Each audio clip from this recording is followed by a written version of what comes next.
चला सगळे आले ना? हो. आज आपण नफा आणि तोटा शिकणार आहोत, ठीक आहे?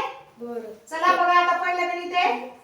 एका दुकानदाराने 10 रुपये डझन या दराने 2 डझन चॉकलेटी खरेदी केल्या.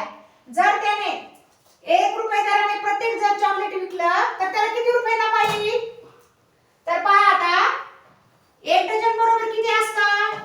1 डझन बरोबर 12. तर 2 डझन बरोबर किती झाले रे? 24. 2 डझन बरोबर 24. मग आता सांगा त्याने काय केलं? 24 चॉकलेट 1 रुपयाला विकले. ठीक आहे? म्हणून आपण काय करणार आहे? खरेदी किंमत काढू आपण पहिले. खरेदी किंमत किती मग आपली? 20 रुपये है ना? खरेदी किंमत किती आहे? 20. आणि त्याने काय केलंय? ते 12 आणि 12 किती झाले? 24. त्याने 24 चॉकलेट प्रत्येकी 1 रुपयाला विकलेले. त्यामुळे आपण काय करणार आहे? 24 गुणिले 1 बरोबर किती झाले रे मग? 24.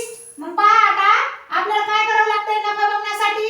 खरेदी किमतीमधून आपल्याला काय करावं लागते? किंमत वजा.